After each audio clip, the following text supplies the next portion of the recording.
This will revolutionize education. No prediction has been made as often or as incorrectly as that one. In 1922, it was Thomas Edison who declared that the motion picture is destined to revolutionize our educational system, and that in a few years it will supplant largely, if not entirely, the use of textbooks. Yeah, and you know how that worked out? By the 1930s, it was radio. The idea was you could beam experts directly into classrooms, improving the quality of education for more students at lower cost.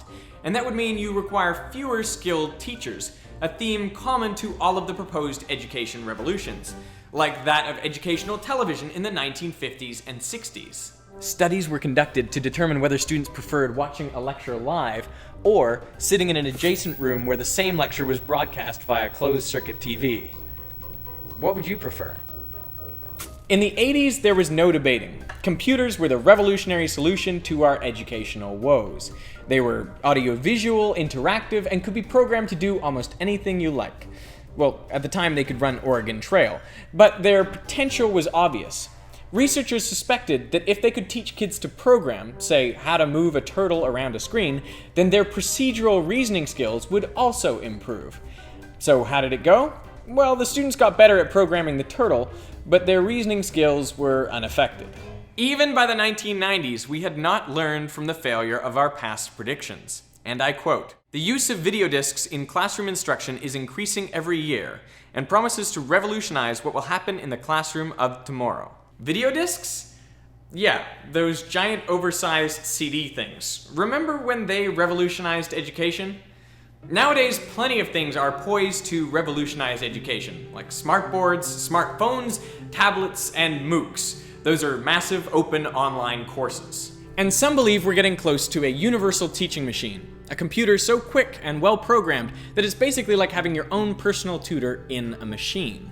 A student could work through well-structured lessons at their own pace, receiving immediate and personally tailored feedback, and all without the interference of a meddlesome and expensive teacher. Do these claims sound familiar? Over the past 100 years, a lot of areas of life have been revolutionized, but education is not one of them. By and large, students are still taught in groups by a single teacher, and that is not what a revolution looks like. Some might blame this state of affairs on the inertia of our educational institutions. It's just too hard to get a huge bureaucracy to change.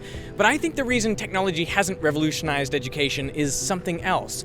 Something that goes to the very heart of what education is. Let's consider the process of learning. Say you want to teach someone how a human heart pumps blood. Which learning aid do you think would be more effective? This animation with narration? Or this set of static pictures with text? Obviously, the animation is better. I mean, for one thing, it shows exactly what the heart does. For decades, educational research focused on questions like this. Does a video promote learning better than a book? Are live lectures more effective than televised lectures? Is animation better than static graphics? In all well-controlled studies, the result is no significant difference. That is, so long as the content is equivalent between the two treatments, the learning outcomes are the same with all different media. How is this possible? How can something which seems so powerful, like animation, be no more effective than static graphics? Well, for one thing, animations are fleeting, and so you might miss something as they go by. Plus, since the parts are animated for you, you don't have to mentally envision how the parts are moving. And so you don't have to invest as much mental effort, which would make it more memorable. In fact, sometimes static graphics perform better than animations. And I think this points to a really fundamental aspect of education, which is it doesn't matter what happens around the learner. We are not limited by the experiences we can give to students. What limits learning is what can happen inside the student's head. That is where the important part of learning takes place. No technology is inherently superior to any other.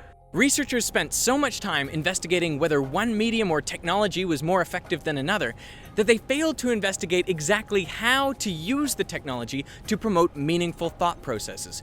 So the question really is, what experiences promote the kind of thinking that is required for learning? Recently, that research is being conducted, and we're finding out some pretty important stuff. I mean, it may sound obvious, but it turns out learning with words and pictures together, whether they're animation and narration or static pictures and text, works better than words alone.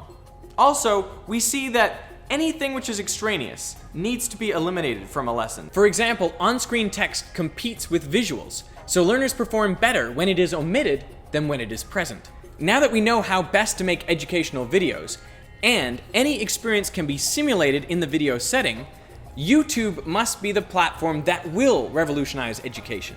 I mean, the number of educational videos on YouTube is increasing every day. So why do we need teachers? Well, if you think that the fundamental job of a teacher is to transmit information from their head to their students, then you're right, they are obsolete. I mean, you probably imagine a classroom where this teacher is spewing out facts at a pace which is appropriate for one student, too fast for half and too slow for the rest. Luckily, the fundamental role of a teacher is not to deliver information. It is to guide the social process of learning. The job of a teacher is to inspire, to challenge, to excite their students to want to learn. Yes, they also do explain and demonstrate and show things, but fundamentally, that is beside the point. The most important thing a teacher does is make every student feel like they are important, to make them feel accountable for doing the work of learning. All of this is not to say technology has had no impact on education.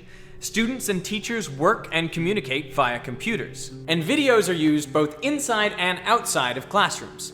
But all of this is best characterized as an evolution, not a revolution. The foundation of education is still based on the social interaction between teachers and students. For as transformative as each new technology seems to be, like motion pictures or computers or smartboards, what really matters is what happens inside the learner's head. And making a learner think seems best achieved in a social environment with other learners and a caring teacher.